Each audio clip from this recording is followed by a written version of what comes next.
Meu povo, continuando aí o assunto poderes, tá? Lembrando que a gente viu na sequência, na sequência anterior, a gente viu o poder vinculado, poder discricionário, poder de polícia, poder hierárquico. Agora vamos continuar vendo o poder regulamentar. Lembrando que o tópico poderes, ou cai poder vinculado, poder discricionário, ou cai poder hierárquico, poder disciplinar, ou cai poder regulamentar, ou cai poder de polícia. Isso quando não confunde um com o outro, que eu estou fazendo desde o bloco anterior a diferenciação de um para outro. Fiz a diferenciação do poder vinculado para o poder discricionário, fiz a diferenciação do poder hierárquico, poder disciplinar e poder de polícia também. E agora eu vou continuar nessa sequência. Vamos lá, meu povo, trabalhar poder regulamentar. O que é o poder regulamentar? Poder regulamentar é a faculdade que o chefe do Poder Executivo tem de criar atos de caráter normativo, de regulamentar as coisas no âmbito da administração.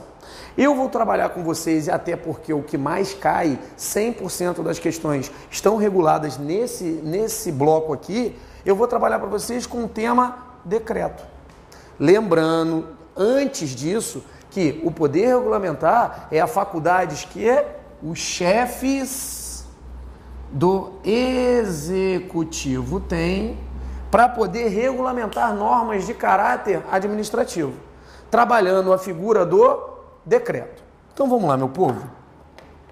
O decreto, ele é de competência dos chefes do Poder Executivo. Aí eu pergunto para você aí, quem é chefe do Executivo? Aí você de cara fala assim, chefe do Executivo é o Presidente da República, tá certo? Tá, mas olha aqui, ó, eu coloquei no plural. Chefes do Executivo. Meu povo, existe um Executivo da União, existe um Executivo dos Estados, um Executivo do DF e um Executivo do município. Aí eu pergunto para você, Evandro, quantos chefes do Poder Executivo existem? Existem 4 chefes do Poder Executivo. Presidente da República é chefe do Poder Executivo da União. Governador do Estado é chefe do Poder Executivo dos Estados. Governador do DF do Distrito e prefeitos dos municípios. Então você já sabe que esses 4, presidente, governador e prefeito, esses são competentes para soltar a palavra decreto, ato de caráter normativo de competência exclusiva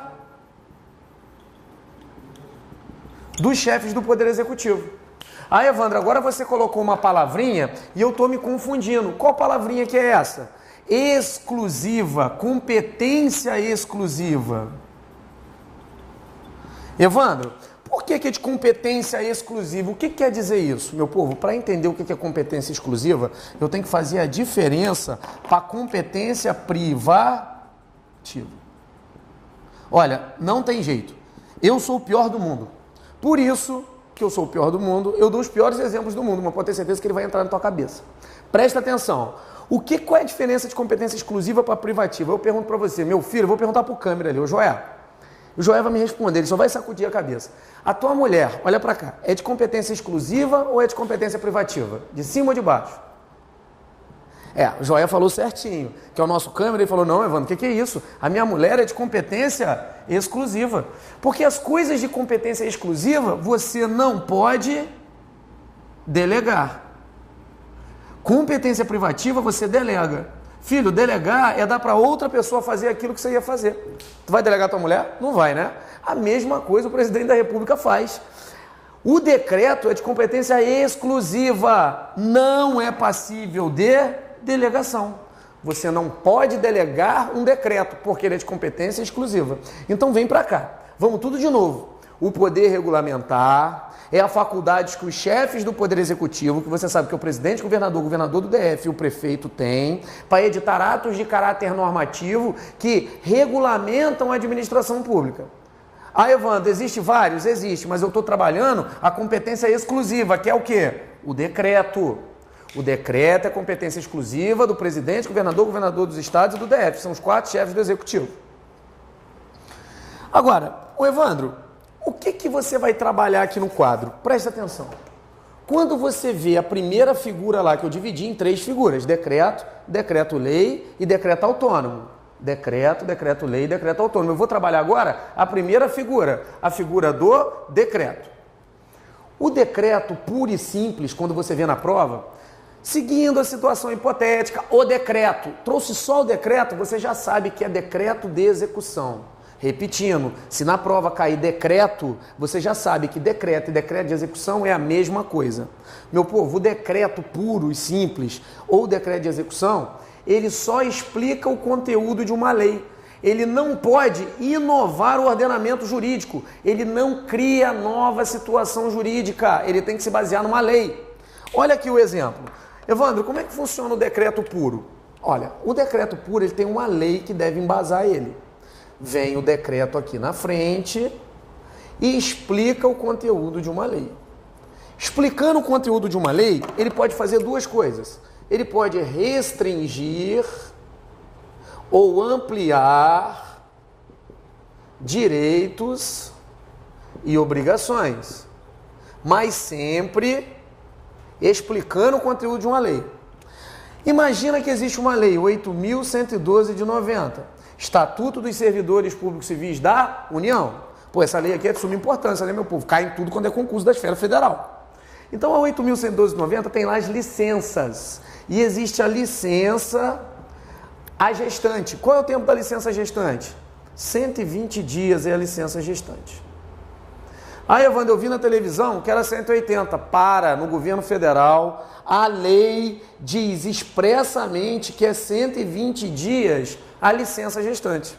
Só que o presidente da República veio e soltou um decreto. Evandro, por que foi o presidente que soltou um decreto? Porque a lei é federal. Se essa lei é federal, é uma lei da União. Se é uma lei da União, a competência é do chefe do Poder Executivo da União. Então, o presidente que solta esse decreto. O presidente soltou um decreto e explicou o conteúdo da lei. Ele disse o seguinte, olha, realmente é de 120 dias o prazo para licença gestante. Contudo, se a gestante pedir, se ela não colocar o filho numa creche, se ela não trabalhar em outro lugar para ganhar 2 vezes, trabalhar ganhando de licença e querer trabalhar em outro lugar para ganhar dobrado, ela pode fazer o quê? Ela pode pedir uma prorrogação de 60 dias.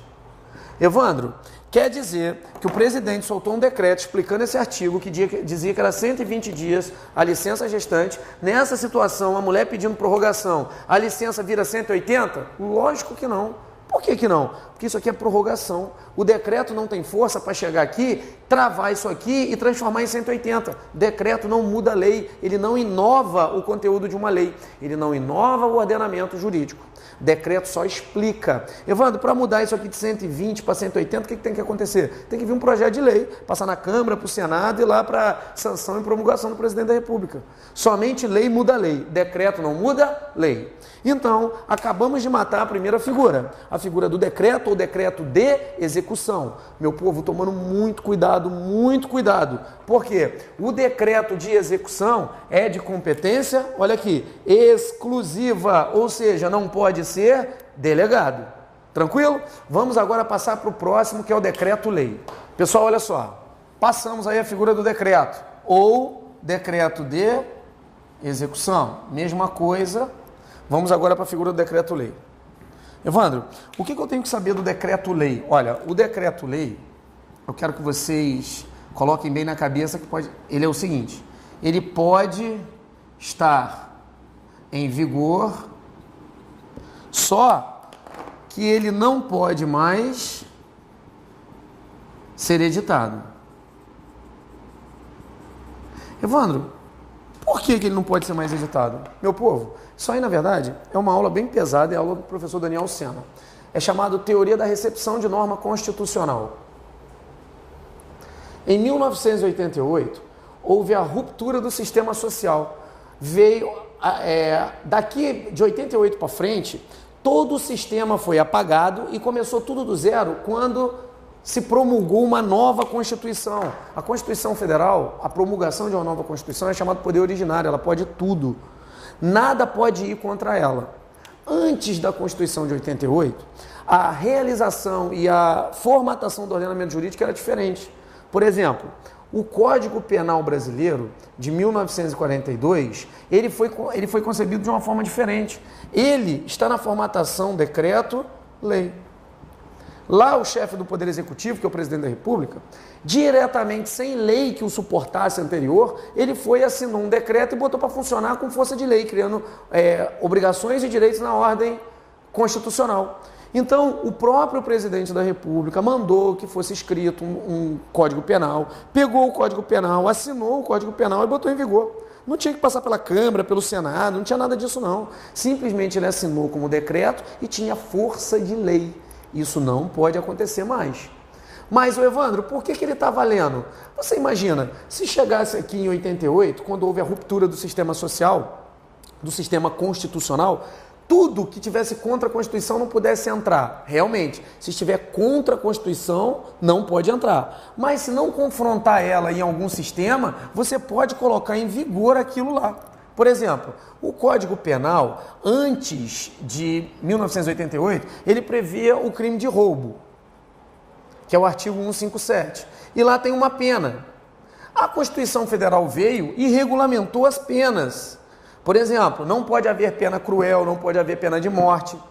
Tudo que está aqui, que não está contra a Constituição, começou a vigorar com o Código Penal normalmente e está valendo, porque está respeitando as normas da Constituição nova. Agora, por exemplo, coisas que estavam no bojo do Código Penal de 42, que confrontam a Constituição, não pode estar vigorando. Por exemplo, se estivesse prevendo pena de morte aqui, esse artigo, esse inciso, ia entrar aqui na Constituição como inconstitucional, então não ia estar valendo. Então, o Código Penal foi concebido como decreto-lei, entrou vigorando, ele ainda é um decreto-lei, só que de forma alguma pode ser feito novamente na mesma formatação desse sistema que foi feito em 1942. Aqui, depois de 88, tem que respeitar as novas regras. Aqui não existe decreto-lei, só existe a figura da lei. Mas o decreto-lei pode estar vigorando, porque você imagina, apagar tudo que estava, todos os decretos-lei, e ter que reformular tudo em sistema de lei de novo, passando pela Câmara, pelo Senado, ia ficar um vazio muito grande por muitos anos. Porque até tudo ser regulamentado, o que ia acontecer com roubo, com furto, com outras coisas? Então, antes de 88, existia a concepção do decreto-lei e poderia ser feito essa formatação. O presidente assinava e soltava aquilo com força de lei. Hoje não existe. Hoje ele pode estar vigorando, mas tudo que está contra a Constituição é declarado inconstitucional. Tudo que tiver de acordo pode estar vigorando. Então, o decreto-lei, antes de 88, ele podia ser concebido. Depois de 88, não existe a figura de você criar um decreto-lei. Mas os que já estavam vigorando antes de 88 foram recepcionados pela Constituição Federal, mas não pode estar contra os ditames dela. Exemplo, se houver pena de morte, a pena de morte ela vem com aquele artigo sendo declarado inconstitucional. Então matamos a figura do decreto-lei. Vem para cá, decreto-lei. Fins de prova, pode estar vigorando, mas não pode mais ser editado. Tranquilo, vamos passar para a próxima figura. Meu povo, estamos chegando no fim do poder regulamentar, né? Vamos pegar a terceira figura? Decreto autônomo. Olha só, cuidado, porque eu acabei de falar do decreto e agora eu estou falando do decreto autônomo. Evandro, diferença. Primeiro está na forma de escrever. Um é decreto puro ou decreto de execução.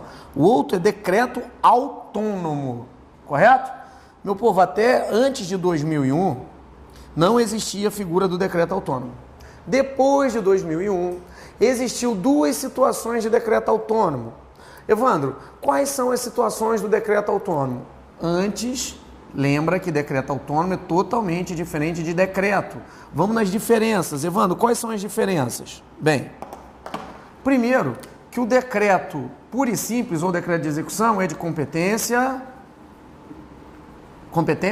o quê? Exclusiva, ou seja, não pode ser passível de delegação. Já o decreto autônomo pode ser passível de delegação. Ele é de competência privativa. Evandro, por que ele é de competência privativa se ele é decreto? Ele é de competência privativa por força da própria Constituição Federal, do artigo 84, que diz que pode ser delegado o decreto autônomo. Então lá vai a primeira dica. Diferença, decreto ou decreto de execução é de competência exclusiva e decreto autônomo de competência privativa. Enquanto aqui, eu falei para vocês que tem que ter uma lei, os chefes do executivo vêm aqui e se embasam nessa lei para poder explicar o conteúdo da lei. E lembrando, no decreto, mais uma diferença. Aqui quem pode editar decreto são os chefes do executivo.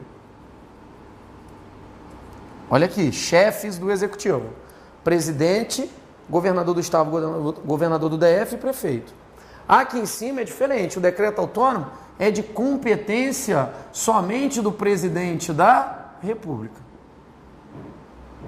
Então, quem é competente para soltar um decreto autônomo? Somente o presidente da República, e ele pode ser delegado, que é de competência privativa. Ô Evandro, em quais situações pode acontecer direto isso aqui? Não. O decreto autônomo é considerado a exceção.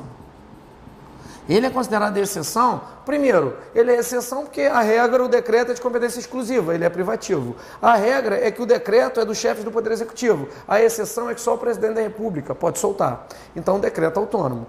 E ele pode sair em quais situações? Vem para cá. Ele pode sair ele está previsto no artigo 84, inciso 6º, a linha A e B. Pode ser soltado o decreto autônomo quando a organização e funcionamento da administração federal, quando não implicar aumento de despesa, nem criação ou extinção de órgãos públicos. Toma cuidado com isso aqui, tá?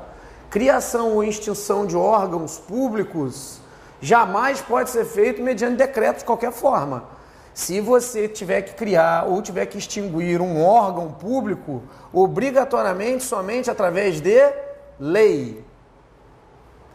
Extinção de função ou cargos públicos quando vagos. Meu povo, na regra, um cargo público só pode ser extinto pelo mesmo instituto que criou ele. Princípio da simetria das normas. Ou seja, se um cargo é criado através de lei, para que ele seja extinto, tem que ter outra lei. Essa é a regra. Só que a gente vai pensar no cargo de duas formas. O cargo, ele pode estar preenchido ou o cargo pode estar vago. Evandro, existe o cargo de analista do INSS. Esse cargo pode ser extinto? Pode. Ele tem pessoas trabalhando? Tem, então ele está preenchido. Como é que ele vai ser extinto? Somente através de lei em sentido formal, aquela que passa pela Câmara, pelo Senado. Os cargos foram criados por lei, só pode ser extinto por lei. Agora, e se o cargo está vago? Dá um exemplo. Ainda não está vago, mas daqui a um tempo vai ficar. Policial Ferroviário Federal. Ainda tem gente lá, mas no momento vai aposentar todo mundo, não está tendo concurso. Então, uma hora o cargo vai estar lá, mas vai estar vago. 100% de vacância no cargo. O que pode acontecer? Ele pode ser extinto tanto mediante lei, como também pode ser extinto as funções ou o próprio cargo público, quando vagos, diretamente através de um decreto. Só que esse decreto tem uma especificidade, né? Ele é chamado de decreto autônomo. Porque o presidente diretamente, através de decreto, sem o amparo de uma lei, vai criar direitos e obrigações na ordem.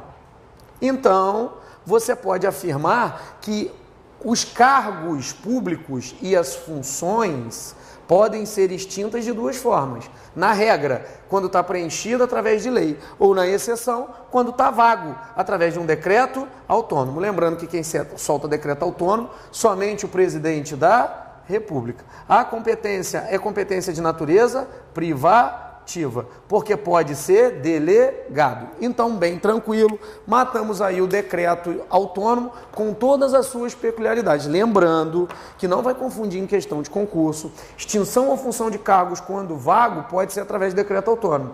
Criação ou extinção de órgãos públicos, mesmo que não tenha ninguém trabalhando no órgão, que ele esteja completamente sem ninguém lá dentro, ainda assim só pode ser extinto através de lei.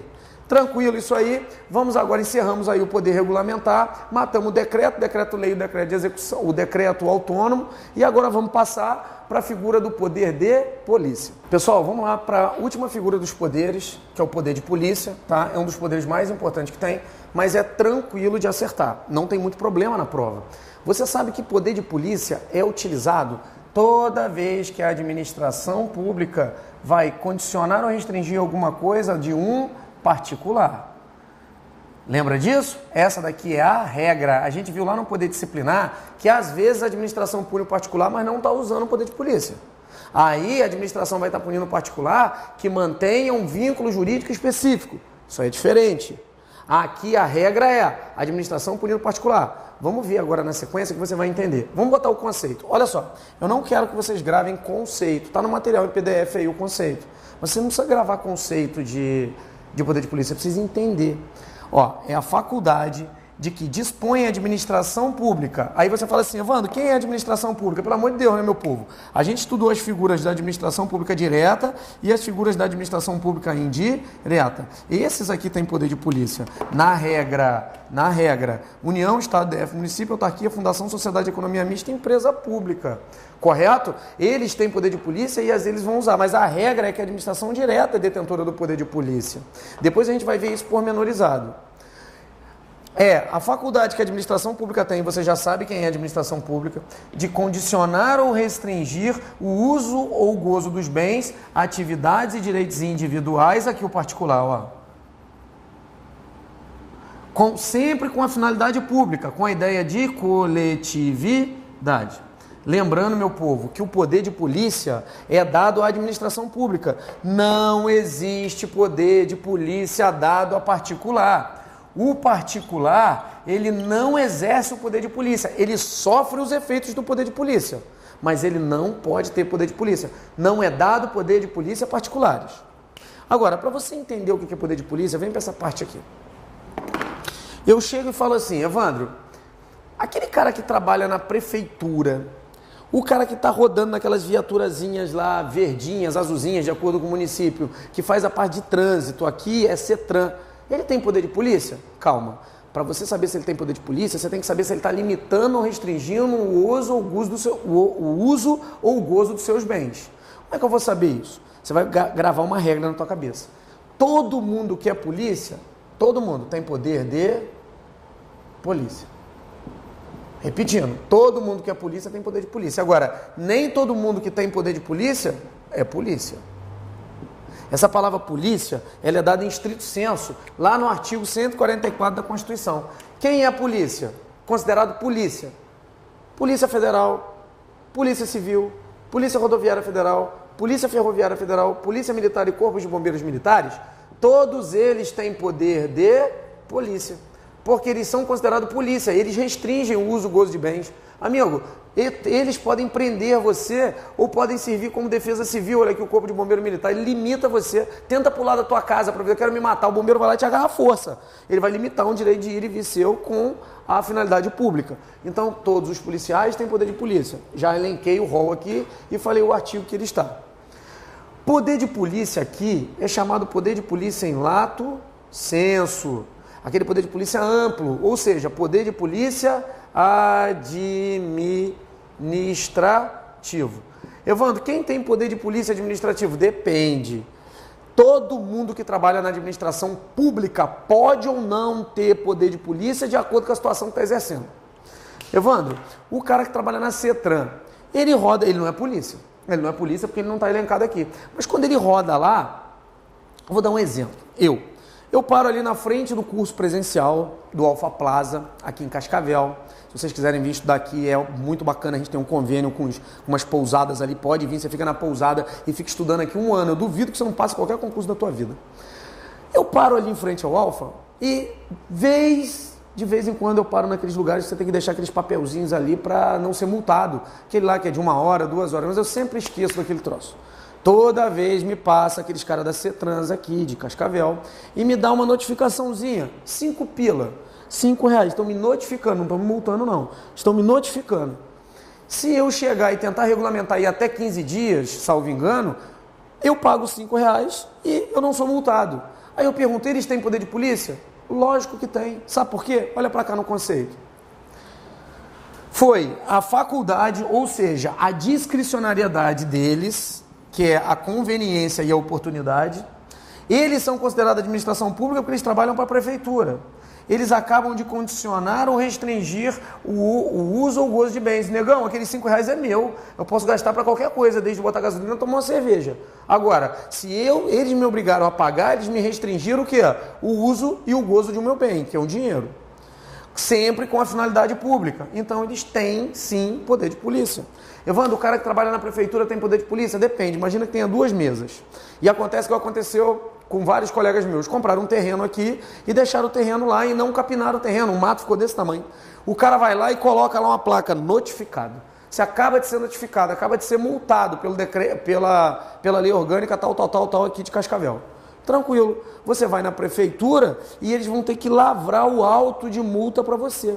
Aí você chega lá, tem duas mesas. Um funcionário da prefeitura entrou no mesmo concurso do outro, eles fazem a mesma coisa, agente administrativo. Um não faz nada, a única coisa que ele faz é serviço burocrático. O outro é reservado somente para multar você, para lavrar o auto. Aquele cara que tem competência para lavrar o auto, ele está lavrando, então ele está limitando o uso, o gozo de bens que você vai ter que pagar. Então esse tem poder de polícia e aquele, no caso, não tem. Então, poder de polícia, toda administração pública pode ter ou não. O importante é você saber que ele não pode ser dado a particulares e o importante é diferenciar. Olha lá, de novo. Todo mundo que é polícia tem um poder de polícia, porque pode limitar o seu uso e gozo de bens através de uma norma constitucional. Agora, todo mundo que tem poder de polícia não quer dizer que é polícia. Tranquilo? Beleza. Vamos passar para outra situação do poder de polícia. Pessoal, continuando aí, vamos para a segunda parte, que são os atributos do poder de polícia. O que são atributos do poder de polícia? São mecanismos para que ele possa funcionar. Nós temos 3 atributos do poder de polícia: discricionariedade, autoexecutoriedade e coercibilidade. Os conceitos são bem fáceis de se entender. Eu vou dar uma explicação, um bojo dos conceitos e depois a gente vai para o exemplo. O que é discricionariedade? É a conveniência e oportunidade, é o mérito administrativo que o administrador tem. Ou seja, é a margem de escolha que o administrador tem dentro dos parâmetros da lei. Isso a gente vai ver no exemplo. O que é autoexecutoriedade? É a faculdade de agir sem passar pelo poder judiciário. Você limita o uso ou gozo dos bens diretamente sem precisar passar pelo poder judiciário. E o que é a coercibilidade? É chamado o uso da força. Correto? Pegando os 3 conceitos, vamos para o exemplo e vamos tentar matar isso aí no exemplo. Evandro, olha só. Imagina que existe uma lei que regulamenta a situação do fiscal sanitário do município. Opa! Primeiro, se existe uma lei que regulamenta o fiscal sanitário está trabalhando para a prefeitura. Se ele está trabalhando para a prefeitura, ele é administração pública. Se ele é administração pública, você já sabe que ele pode ou não ter o poder de polícia. Imagina que essa lei fale o seguinte: olha, fiscal, sai pelas ruas, sai pelos estabelecimentos e se você achar produto estragado, você pode 1. Multar, 2. Destruir, 3. Suspender de 1 a 90 dias de acordo com a situação. Ele chega e pega 2 estabelecimentos. Ele pega o estabelecimento A e o estabelecimento B. O estabelecimento A estava com um pote de margarina estragada, pó de manteiga estragada. O B estava com 1 tonelada de carne podre. Bem, os 2 são produtos estragados e a lei não delimitou, não falou a quantidade, só falou que se ele pegasse produto estragado, ele podia isso, isso e isso. Você sabe que ele vai ter que usar, nesse caso concreto, a legalidade, impessoalidade, moralidade, publicidade e eficiência, e vai ter que usar também a razoabilidade e a proporcionalidade, os princípios explícitos e implícitos. Ele chega, analisa o caso concreto e escolhe na melhor forma possível, com conveniência e oportunidade, o mérito administrativo dele, a melhor aplicação. Opa, Evandro, ele chegou aqui na letra A, que é um porte de margarina, e deu só a multa.